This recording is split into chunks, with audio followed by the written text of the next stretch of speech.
I've shared my home with a lot of people the past couple years, some of which were local strangers, as one of my many attempts at quickly saving my finances. But in my last video, I broke bad news to my roommate, known as Claire. Though she was my best tenant for 10 months now, I told her she has to move out. She paid mostly on time 8 months in a row, which was a new Herp House record and immensely helpful to my financial situation. But it was 2 months of non-payment that made me sit down and realize, even if she does start paying rent, I'm ready. I'm ready to just wrap up the landlord adventures and call it quits. So while legally, I only had to give her a 7-day notice, I decided to give her 30 days, and she can have these 30 days for free, plus a few other offers. But after telling her this, the silent treatment begun. She began looking through me, ignoring my hellos and spending most of the day in bed with the door closed and the lights off. Now, I greatly appreciate her for not lashing out or threatening or fighting or blaming me for her woes. And while I'd like to say that I'm numb to all of that happening at this point, I do still prefer when it doesn't happen.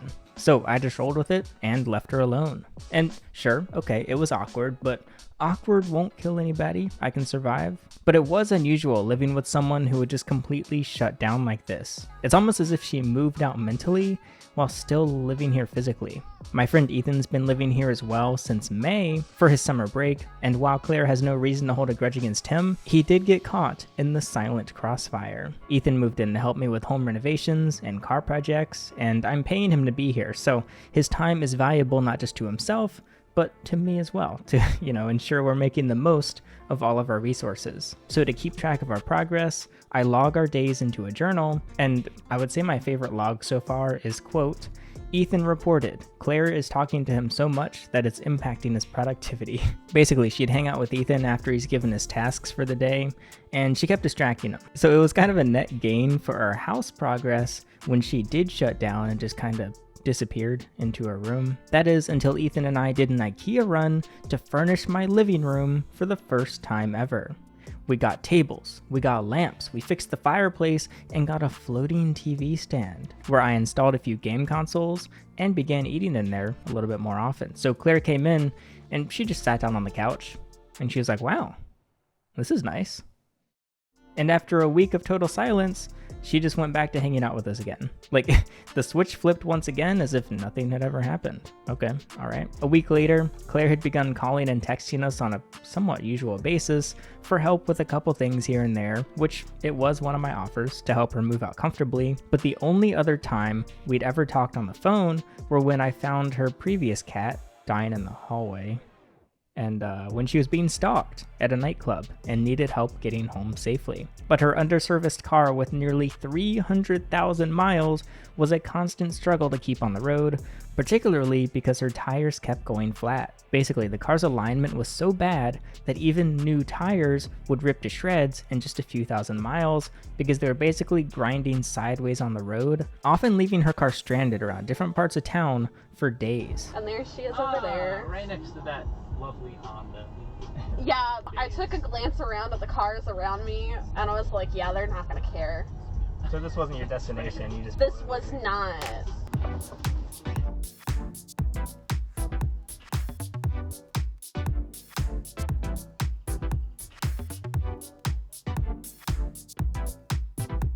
Oh, over there.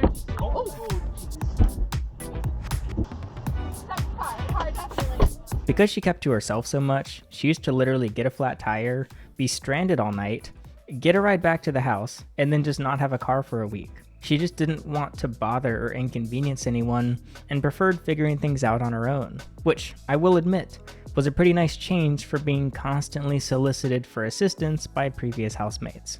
And vice versa. I never asked Claire for help, and we were totally unperturbed by whatever the other person was up to.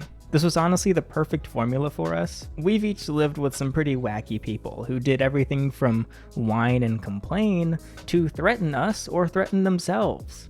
Not that it's bad to ask your roommates to do something differently, but sometimes I'm like, man, can you just not be so picky? From the house being a little bit too cold, to me not sucking their dick. Not once in 10 months did either of us request anything of the other person. Instead, we just leave it as is and not care, or do it ourselves.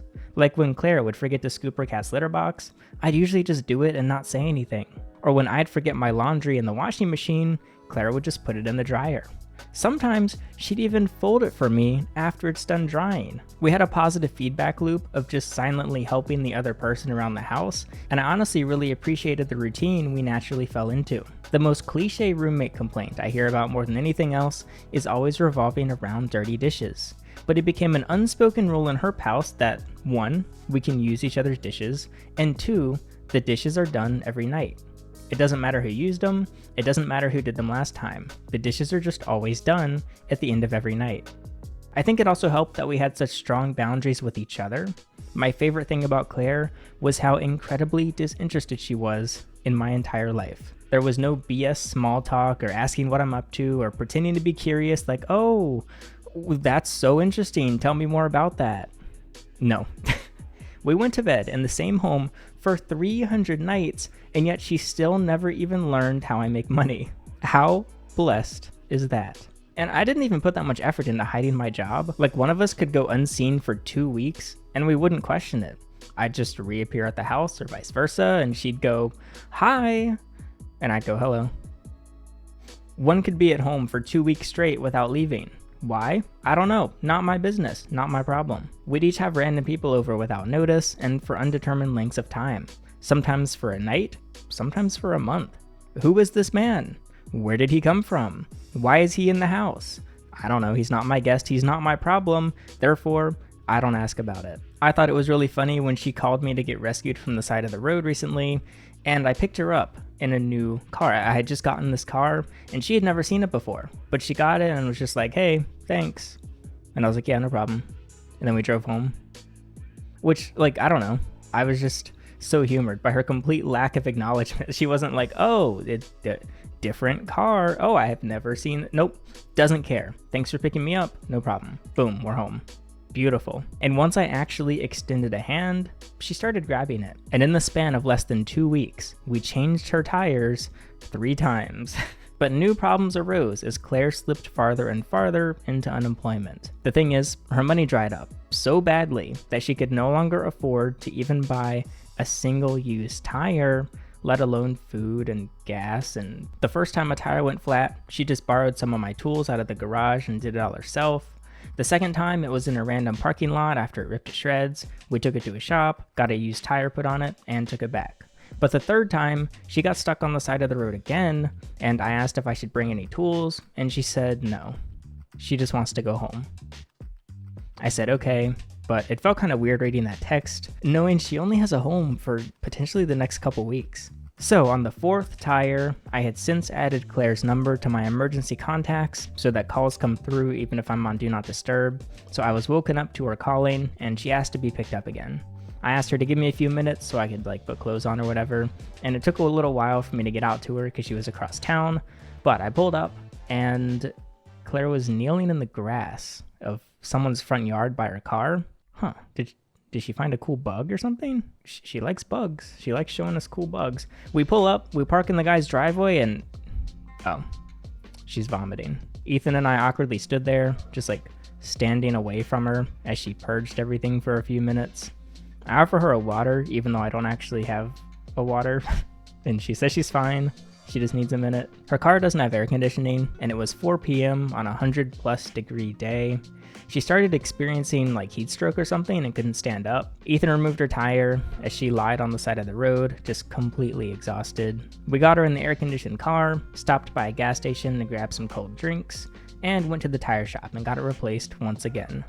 In spite of our encouragement, she still hadn't gotten an alignment on her vehicle and instead used her last $40 on a used tire. Once the car was home, Ethan put the car on jack stands and aligned the car himself in our driveway.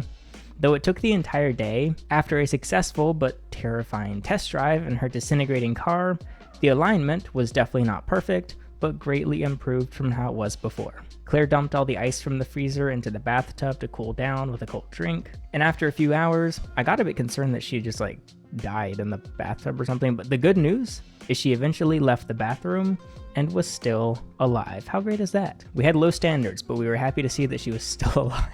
Hopefully, now that all 4 tires have torn to shreds and been replaced and the car's received a DIY alignment, she can focus on other issues it has, including it getting just 15 miles per gallon instead of the usual 30-ish due to, I don't know, the engine's brokey, something about like excessive oil in her combustion chamber. I don't know what the frick that means. So while it was sad to see Claire so down and out, I will admit these side quests were actually pretty fun.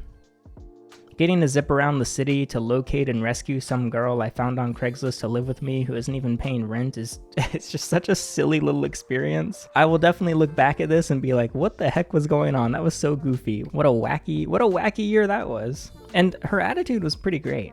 Like, even while like everything's going wrong, she's severely dehydrated, she's overheating, she's basically dying on the side of the road, she was still able to joke about the situation and just keep on pushing. Her emotional reaction to situations was something I genuinely respected more than pretty much everyone I had met before. And it's not every day I get to live with someone with such a vastly different life experience from mine. So when she did share about herself, it was pretty interesting.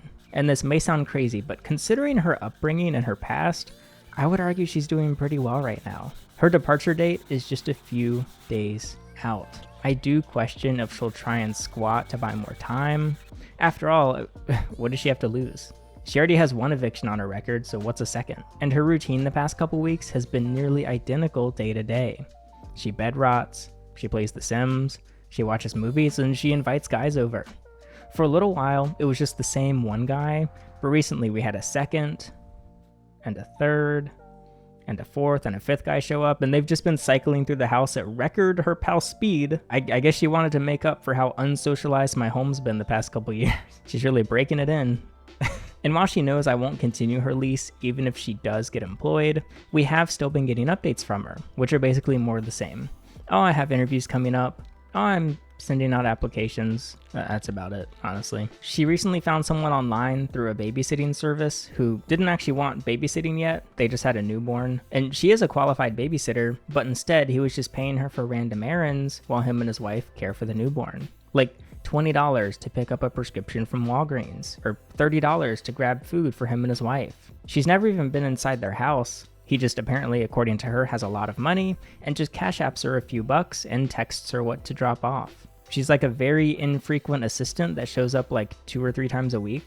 But unfortunately, they live over 30 minutes away, so while $20 for a single errand is actually a pretty good pay on its own, she was running through most of this money just in gas. It's clear that Claire is depressed, and she's just really good at masking it. She can go days without even stepping outside, aside from to, like, let a guy in the front door, of course. We sometimes wonder things like, I wonder when she's last, like, eaten. But I don't want to get too in her business unless she shares or asks for something. It's been kind of bleak, I guess, and it's sad to know that her initial goals of moving in with me as her last American home, saving up money, getting a visa, and flying to Europe for school, it's not happening. I'm not, sadly, going to be her last American stop. So even though we successfully kept strong boundaries and I never got involved in her life, I had certainly been rooting for her to figure things out, increase her income, and achieve her genuinely attainable goals. Sharing a home for the past 10 months and seeing her take 1 step forward, 2 step backwards has taught me a lot about, I guess, like a mindset that I'd never seen up close before. Just coasting, never leaving herself a cushion, and in times of surplus, let's say if she has a day off or has a little extra cash, it wasn't utilized super well, it wasn't invested, it wasn't saved, it was just quickly eaten up by little treats. Basically, her level of comfort was, as long as banks aren't actively knocking on the door and repossessing my belongings, I'm good enough. But even then, honestly, I think if a bank did come and knock on the door, she'd just open it and be like, hey, how's it going? Yep, come on in, just take whatever you want. It's not like there's anything left anyways. I really wanted to stick it out as long as possible to essentially force a good outcome, because there's been such vastly negative ones leading up to this point, which sucks. I was willing to lose money and spend more time just to have a success, like a roommate success story that I can report back and be like, hey chat, check it out, look at what we did. But it looks like I just cannot change fate. in this case, or at least control someone else's actions, at the very least. I'm grateful to say she's continued to be kind and respectful, and she plans on moving out in just a few days on the date I requested of her. I don't know exactly how she'll move anything, or where she'll go. She hasn't packed anything yet, but Ethan and I will be here if she does need help. Claire is just one of these interesting stories that I've gotten to be a part of the past couple years, and while it had a very interesting start and the end has been a little bit uncertain, I'm grateful I've gotten to experience it, and hopefully she doesn't squat. And as a channel member, you can get early access to the next roommate video right now. But in the meantime, I'll link the full roommate series in the description. I'm Alex, and thanks for watching.